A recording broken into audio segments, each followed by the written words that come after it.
конфедератсияи футболи осиё ба хотири талошҳои бевақфа дар рушди футболи оммавӣ федератсияи футболи тоҷикистонро бо нишони нуқраи маншури футболи оммавии ин конфедератсия муфтахар гардонид.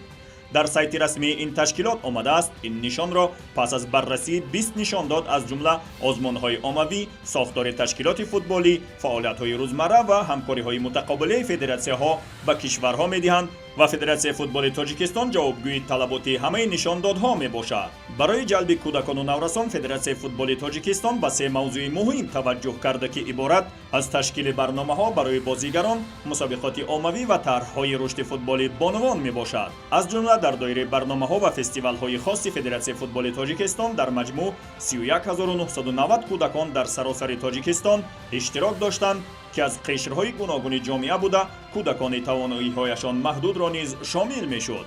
дар мусобиқаҳои оммавӣ ҳамчунин мусобиқаҳои зиёде миёни ҷавонон ва бузургсолон дар риштаҳои футбол ва футзал доир карда дар чорчӯби ассотсиатсияи футболи минтақавӣ низ чандин рақобатҳои байналмилалӣ доир намуд.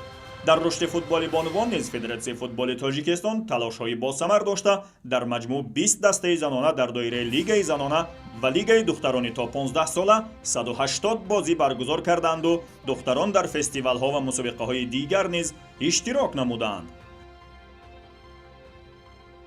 зимнан президенти федератсияи футболи тоҷикистон аз ҷониби худ ибрози умедворӣ кард ки дарёфти нишони нуқра боиси рушди футболи оммавӣ дар кишвар хоҳад шуд.